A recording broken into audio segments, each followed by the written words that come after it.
So today, feeling down in the dumps, we're going to talk about landfills, not dumps.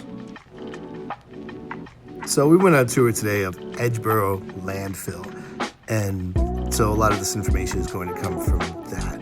And do realize Edgeboro Landfill is actually made up of two landfills that are both, there's Edgeboro Landfill's part of that really, but we call it locally Edgeboro Landfill. A landfill has different requirements environmentally than a dump. A dump is you just put the garbage in. You put whatever you're putting in there, hole, whatever, and just dump it. The landfill has a lot more to it. So let's talk. So let's start at the bottom. Really, what you want to do is isolate the garbage. And when I'm talking about garbage, we're talking about municipal garbage, you're talking about residential garbage, you're talking about garbage from companies, industrial garbage in this case. So we're dealing with organic matter and inorganic. And hopefully no, in this case, hazardous waste, except that could be misleading since residential producers who produce less than 200 pounds of garbage a year, I believe that's the accurate number, might be a little bit off, they would be considered just a residential person. And if they put, let's say, deodorant cans or whatever it might be in their garbage, that's acceptable. But it still has an impact upon the landfill. So we need to isolate it from the rest of the environment, because you can't just say, hey, I'm going to contain it completely. It's not. We're all part of the world, so is a landfill. So you can think about a landfill as an ecosystem. So below it, to make sure that the liquid components don't get into the groundwater, there's going to be a liner. And it's not going to be very permeable. Everything's permeable, but it's a plastic liner that is going to prevent leachate from seeping through and getting into the groundwater. What's leachate? Well, we'll get into that. Now, one of the other things that we use is clay. And clay can be below this too, below that liner, above that liner. We'll use clay intermittently between layers as well, because it's not very permeable. But if you want to think about what's really going into that landfill, we have to also remember that it's going to rain, that gases are going to be produced by the bacteria that are breaking things down. So if we're having anaerobic bacteria, we also have aerobic bacteria, but anaerobic bacteria primarily that we're going to create gases, and we have methane that we need to collect, and we also have other volatile organic compounds and acid gases and all sorts of nasty things. We're going to need to collect, either burn some of that off or use some of that, which you'll see in some of these pictures that we do to produce energy.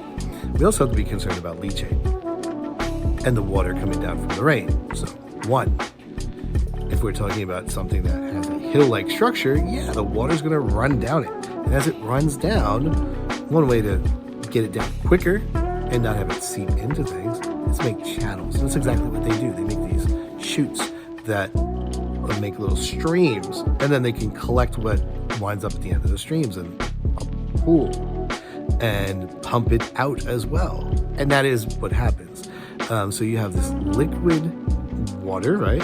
And other liquids in the garbage that are going to seep through. We're going to call that leachate. It collects whatever is going through. Some of that stuff is quite nasty, and we need to deal with it. So that's going to go to a wastewater treatment plant. In this case, they have their own. And like I said, we have gas, which is, we have all these pipes along the landfill, and those are going to be used to collect the gas. So let's explain a couple of these pictures from the tour today. The first one is a scale. So the trucks drive onto a scale, and then they continue along, and eventually they're going to tip their trash that's been weighed on the scale, and tip their trash at the top of the active landfill. Not all of the landfill is active, as you will see.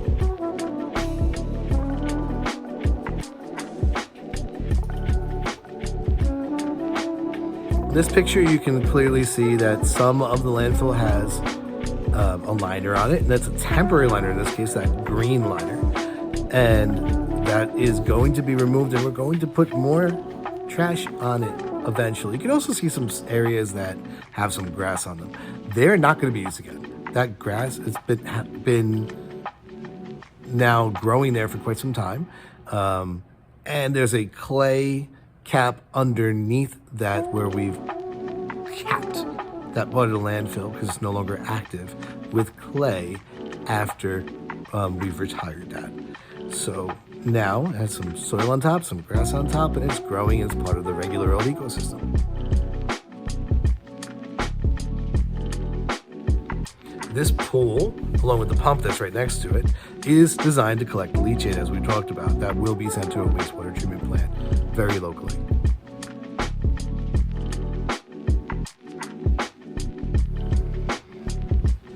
This warehouse-looking thing is actually where we send the methane. And that methane is going to be used to spin a magnet. It's going to, first of all, be dehydrated. There's the gas that's collected is a bit moist and shouldn't be.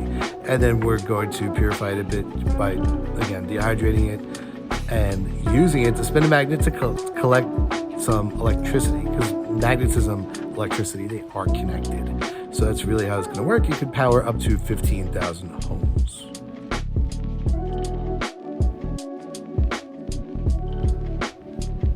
The stack you see in this picture is meant to burn off some of the excess gas that could be dangerous to the environment. Even methane, which is a very powerful greenhouse gas, more powerful than carbon dioxide by far.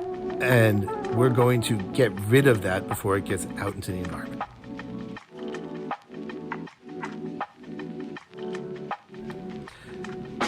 This is the active part of the landfill.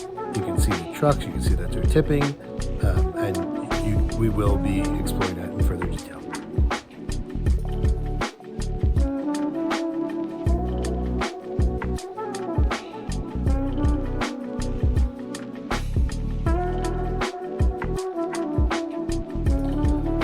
Garbage bags are great for putting trash in the trash can, for being able to not spill things all over your floor, all over the street.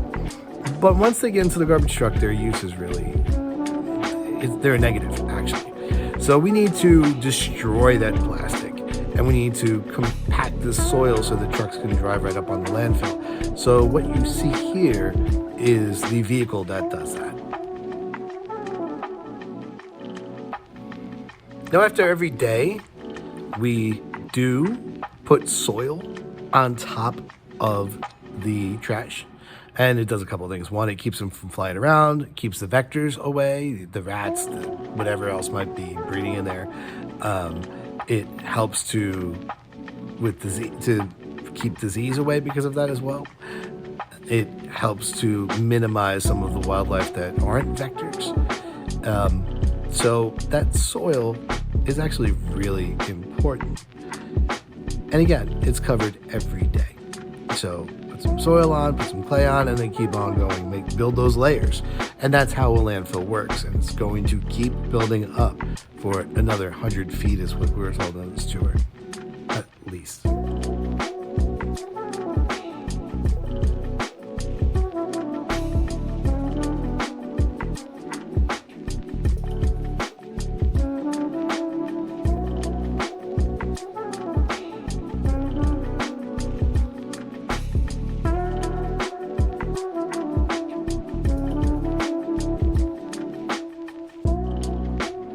These are the leaves that are collected around town. They also have some wood that's chipped as well, and the leaves are made to be turned into compost.